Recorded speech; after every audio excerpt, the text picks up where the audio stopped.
Notre pays traverse, à l'instar de nombreuses nations occidentales, une crise sociétale grave et durable. Elle se manifeste par différents phénomènes et s'illustre par plusieurs paramètres. Éco-anxiété, déclinisme, remise en cause du modèle démocratique, doute à propos du fait scientifique, contestation de l'autorité, désobéissance civile, menace aux frontières de l'Europe. Pour aborder quelques-uns de ces sujets, nous conduirons notre entretien autour de 3 thèmes. Les enseignements à tirer des émeutes et violences de l'été, les enjeux et défis de la bascule climatique et environnementale, les risques géopolitiques. Pour aborder ces 3 thèmes, nous invitons aujourd'hui, et nous avons le plaisir d'avoir à notre micro, pour la 2e fois, je dis bien 2e parce que si j'avais dit seconde, ce serait la dernière, Alain-Pierre Noyer. Bonjour Alain-Pierre Noyer et merci d'avoir répondu à notre invitation. Bonjour, c'est un réel plaisir de revenir. Alors, Alain-Pierre Noyer, pour vous présenter en quelques mots, et j'ai choisi ces différentes appellations. Vous êtes poète, slameur, penseur, voire libre penseur. Est-ce que cette définition à 4 vocables vous convient ? Oui, la dernière, libre penseur qui représente une philosophie. Oui, je sais bien, c'est oui, un peu connoté, voilà. mais Exactement. c'était un peu une petite provocation. Je dirais, étant par ailleurs un chrétien à la source, partisan de grande ouverture, voilà. Bon. Donc vous avez raison de me reprendre, mais c'est un les petit 3 peu autres me conviennent parfaitement. Eh ben c'est parfait. Le décor est planté. J'y ajouterai toutefois, et sans que vos modesties en prennent ombrage, votre récente production littéraire qui s'intitule Les Traversées des mots. C'est un livre, je crois, qui a été édité en 2022. Tout à fait. Et qui contient un certain nombre de poésies slamées. C'est bien cela. Absolument. C'est votre dernière production. Tout à fait. Si nos auditeurs souhaitent se procurer cet ouvrage... Dans toutes les librairies. Des bonnes librairies. Voilà. Très bien. Ça tombe bien puisque dans quelques semaines, nous aurons bien sûr l'événement du livre au Mans. Oui. Auquel vous participerez peut-être à un titre ou non. Pas cette année. Pas cette année. Bien. Les présentations étant faites, Alain-Pierre Noyer, si vous le souhaitez, abordons ce premier thème qui n'est pas le moins important. Retour un petit peu sur des événements passés mais très récents. On est fin juin, début juillet et tout d'un coup, la France s'embrase. On se rappelle pourquoi. Un jeune habitant des quartiers qu'on peut considérer comme étant défavorisés, pour une raison évidemment assez classique, se trouve arrêté par une patrouille et puis dans un geste sans doute maladroit, on va y revenir, il est en quelque sorte tué par un policier sur les 2 qui souhaitait l'interpeller alors même que souhaitait a priori reprendre la fuite avec la voiture qu'il conduisait, je crois sans permis à l'époque. Je crois que c'était ça. Tout à fait. Et derrière, évidemment, on a vu un spectacle absolument épouvantable avec des cités, des banlieues, mais pas seulement. Des villes entre guillemets beaucoup plus normales, tout à fait. Qui se sont trouvées dans une violence totale et dans un premier temps assez incontrôlable. Alors, je vous laisse la parole, bien évidemment, Alain-Pierre Noyer, pour que, avec ce recul maintenant, votre regard, votre vision et comment vous analysez ces événements dans notre France qui est quand même pas mal chahutée, comme je le disais dans mon introduction. Alors comme vous le disiez très bien, cela a été épouvantable. Et moi, ce qui me surprend, c'est que non seulement ça a été, entre guillemets, une révolte, mais qu'il y a une rage qui est si excessive que j'avoue, j'ai beaucoup de mal à analyser un tel phénomène qui est des révoltes avec des manifestations, avec des pétitions, avec voilà. Mais alors une telle rage destructrice, ça j'avoue, que ça m'a profondément choqué. D'abord, je pense que l'ordre républicain doit exister partout. Beaucoup trop de lieux sont des endroits de non-droit, où la police et les pompiers, par exemple, ne peuvent pénétrer. Et ça, dans une république et une démocratie, quelles que soient les causes, c'est inadmissible. Donc, là-dessus, il faut qu'il y ait vraiment le rétablissement, d'un ordre républicain. Ce qui est très difficile, puisque il y a notamment, à mon avis, à la base de tout, c'est le fléau de la drogue, qui est d'ailleurs, comme vous le disiez, non seulement dans les banlieues, les cités, mais sur l'ensemble du territoire, y compris dans les campagnes. Rurale. Oui, dans les campagnes, exactement. Tout à fait. Faut pas résumer ça à Marseille, en gros. Pas du On tout. est d'accord, on se trompe. Hein. Ah, pas du tout. On se trompe. Tout à fait. Et je dirais que proportionnellement, ce sont des îlots tout à fait aussi dangereux. L'aspect économique de ce fléau doit être souligné. Lorsqu'en une journée, un individu gagne 10 fois le salaire mensuel d'un salarié lambda, on a hélas tout compris. Mais alors, Alain-Pierre Noyer, le problème, c'est que vous n'allez pas, je pense, me contredire sur cet aspect. Beaucoup de choses ont été faites, si on remonte à 10 ans, 20 ans, notamment avec le plan Borloo, etc., la rénovation urbaine. Donc des milliards sous les divers ministères de la ville. Donc on a mis beaucoup d'argent. On continue à en mettre quoi qu'on dise. Alors c'est vrai que ça touche essentiellement les banlieues et beaucoup moins les campagnes, ce qui peut poser un problème. D'autre part, on envoie de plus en plus des policiers. Quoi qu'on en dise également, il y a des magistrats qui sont installés dans des secteurs difficiles. Donc, on sait bien que les finances publiques françaises sont quand même contraintes. On va dépasser symboliquement les 3 000 milliards d'euros de dette.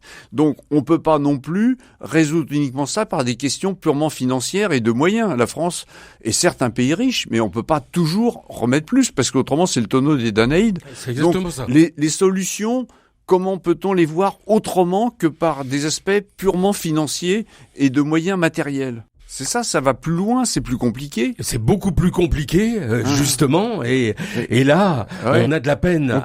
On tourne en rond un peu. Tout à fait, parce que, comme vous le disiez très bien, il faut bien sûr continuer à travailler en amont.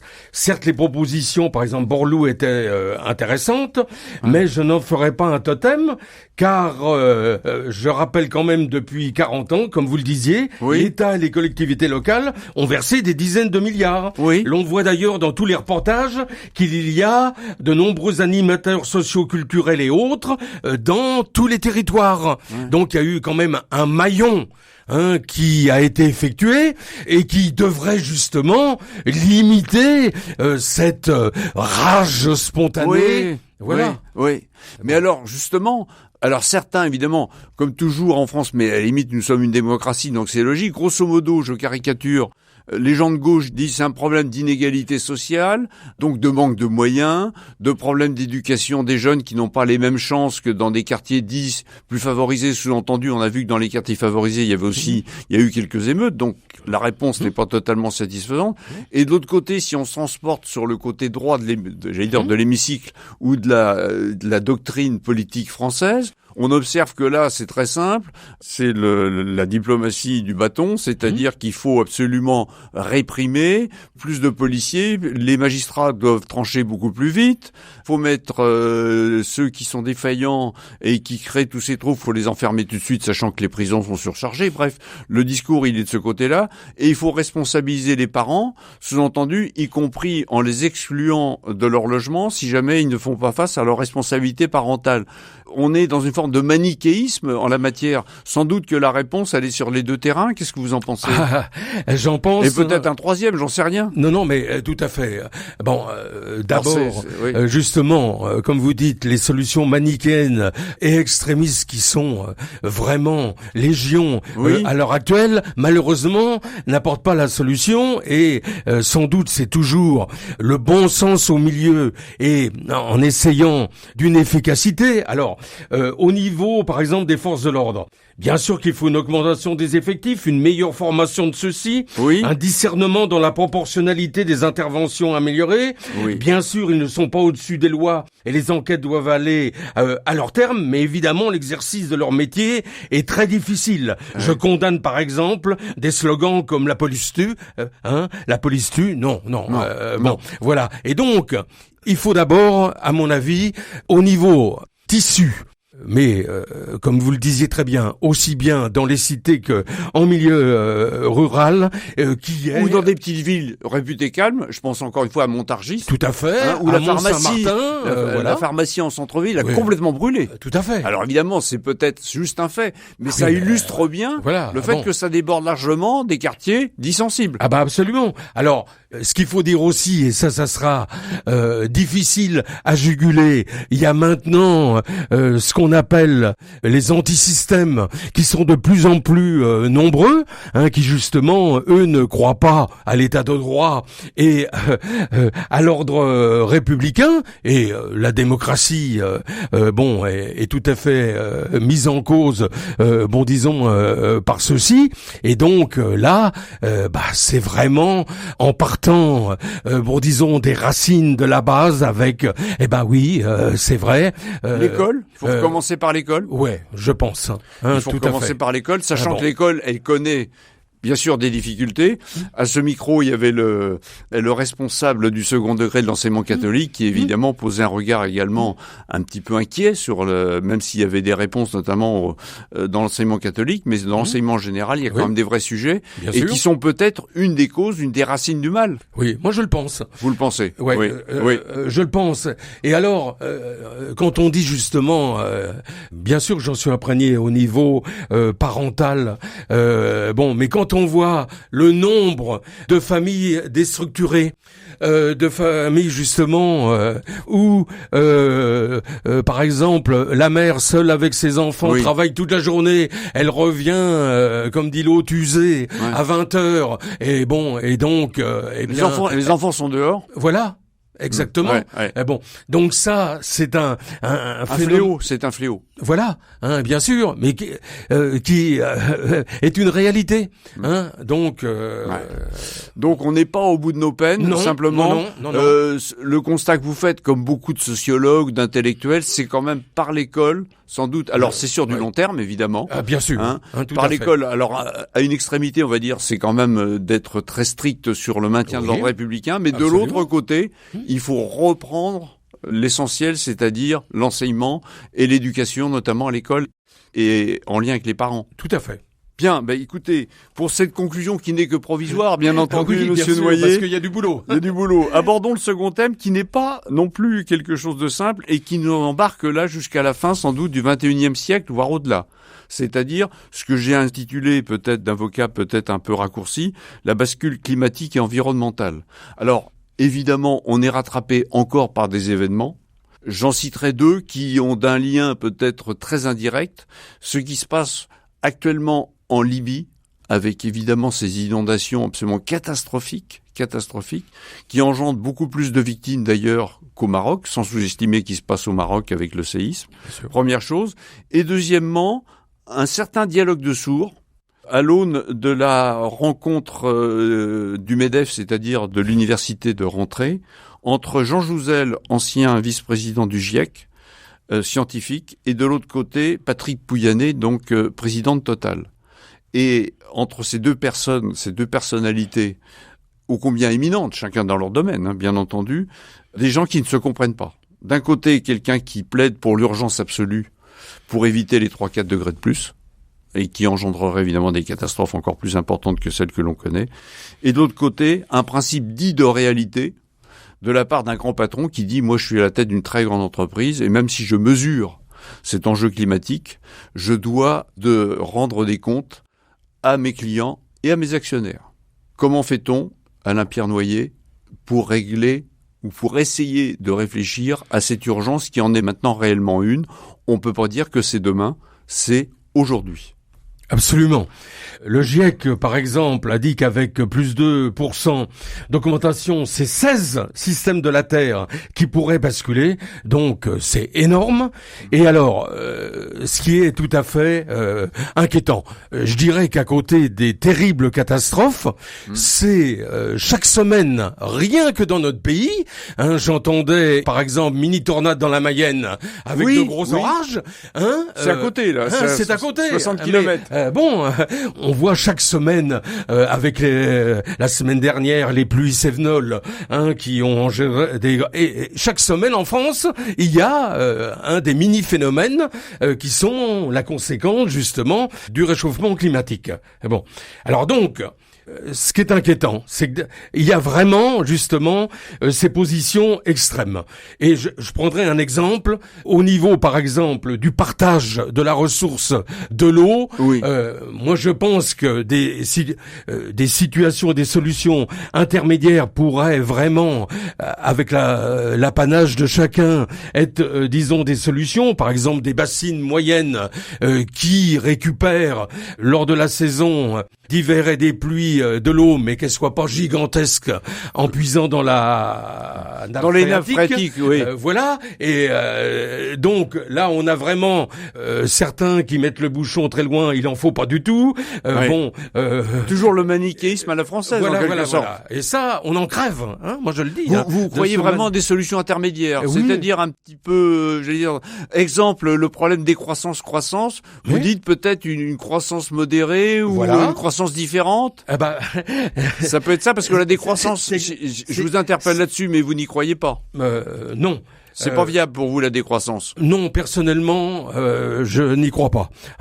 Et j'ai toujours été justement pour une croissance maîtrisée et modérée, comme vous le dites très bien. Alors, au niveau des solutions, plus de maisons passives, plus de bitume écologique, des panneaux solaires, des champs photos, installation de fontaines, d'ombrières, régénérons les haies, adaptons nos sols, le maïs remplacé par exemple par la luzerne et les arbres exotiques, beaucoup plus. Voilà. Ça déjà, on peut quand même aller vers ces solutions, je dirais, pratiques et concrètes. Ouais. Et d'un autre côté, ce qui m'inquiète, en 2022, les pays du G20 ont accordé 1290 milliards aux combustibles fossiles, ce qui est évidemment à contre-courant. Oui. Des millions de déchets charriés dans les fleuves des USA et de l'Amérique du Sud. Au Japon, les vannes de Fukushima ouvertes, dépérissement de la forêt amazonienne. Tout ça donc, ce sont on envoie des signaux contradictoires. Exactement. Alors, il y a aussi quelque chose qui est du domaine du symbole, mais les symboles ont de l'importance. L'élément auquel on se raccroche toujours en matière de mesure des performances des États, c'est le fameux PIB. Oui.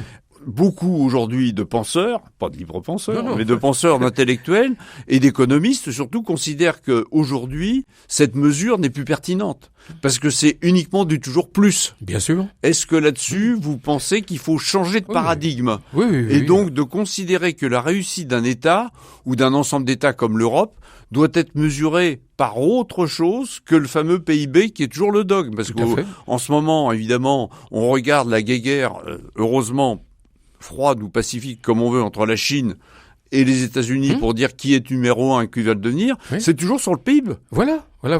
Donc rien que ça, il faut chambouler. Ah oui, tout à fait. Parce que si on continue à se dire, moi je suis le plus beau, je suis le plus fort, et en même temps de dire qu'il faut consommer moins ou consommer autrement, bien sûr, on envoie des signaux qui ne vont pas du tout converger. Pas du tout. Et donc les populations n'y comprennent plus rien. Non, absolument. Donc là, il y a un chantier aussi énorme. Mais bien sûr. Et on le voit au niveau, par exemple, du problème du prix du carburant en France.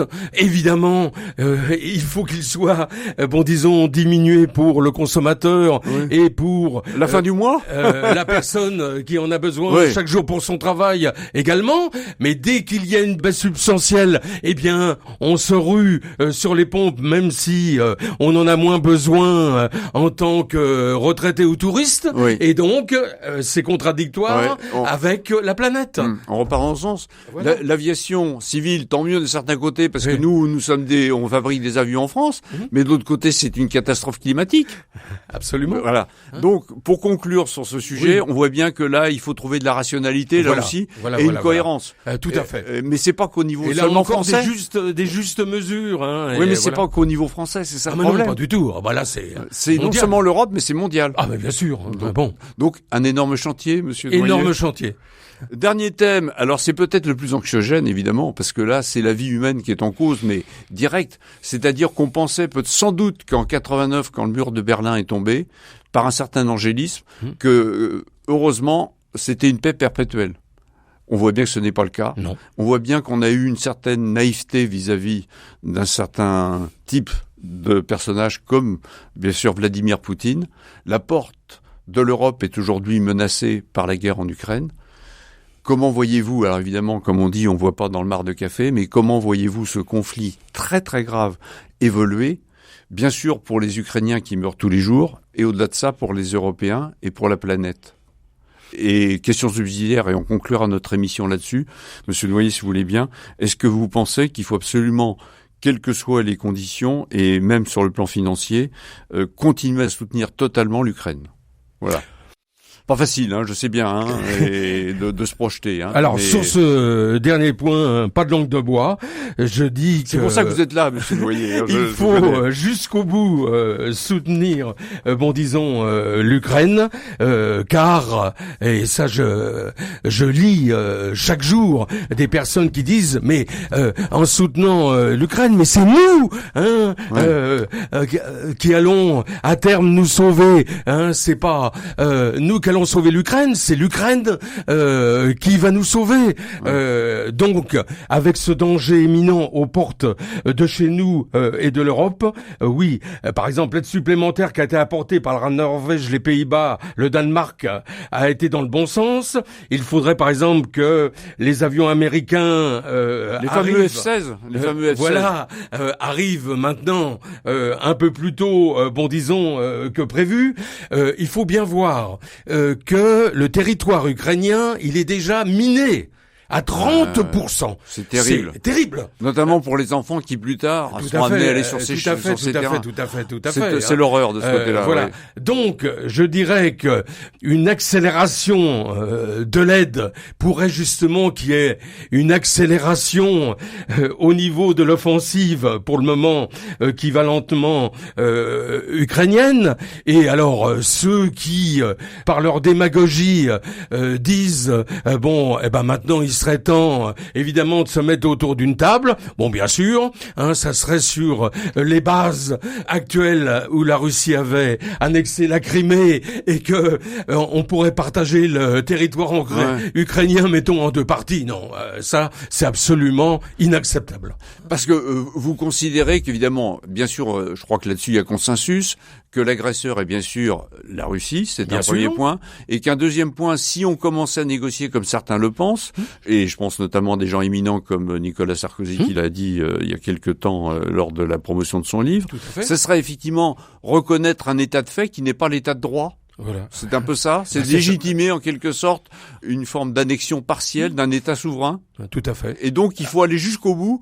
Et question subsidiaire, est-ce que vous croyez, parce qu'il y a aussi un principe de réalité, vous croyez à la victoire possible de l'Ukraine ? Oui. Parce que ça paraît pas si évident sur le terrain strictement militaire. Parce que tous les jours, évidemment, il y a des Ukrainiens qui meurent au champ d'honneur. Alors, encore une fois, c'est facile pour nous occidentaux, et je me mets dedans, bien sûr, comme tout occidental, de dire que par procuration, les Ukrainiens doivent continuer, mais en même temps, ils meurent tous les jours. Bien sûr, donc, tout à fait. Alors, mais malgré tout, il faut aller au bout. Moi je le pense, parce que... sinon, c'est un précédent qui est créé, en quelque sorte. Là, on va sans doute pas parler de la Chine ou de l'Afrique. Nous n'aurons pas le temps, malheureusement, mais nous reverrons. Par exemple, moi je suis partisan que les forces actuellement au Niger, au Sahel, soient rapatriées aux confins. Les forces françaises, vous voulez dire? Les forces françaises, oui. Soient rapatriées aux confins de l'Europe de l'Est, car l'enjeu il est là pour vous. Tout à fait. Oui. Et je vois quand même par des signes que au niveau de la Moldavie, au niveau de la Géorgie, qu'il y a des menaces de plus en plus pressantes de la part de l'État russe. Voilà, exactement. Et ça me rassure pas. Ouais. Avec une forme de bienveillance feutrée de la part de la Chine. On peut dire ça comme ça. Oui, non, mais bien fait. Et un double jeu. Bien sûr, puisque dans l'avenir, si on peut se partager le monde, évidemment, la Russie ou la Chine en seront très heureux. Donc. Un dernier mot pour conclure cette émission, Alain-Pierre Noyer. Je vous avais pas posé la question en préparant cette émission, mais c'est l'actualité immédiate. La crise migratoire, il faut plus d'Europe pour résoudre la question. Absolument. C'est pas au niveau de chaque État qu'on va s'en sortir. Non, il faut une solidarité européenne. Plus de Frontex, mieux de Frontex. Oui, mieux de Frontex. Oui, mieux de Frontex, qui a quand même beaucoup de mal au niveau de la réalité.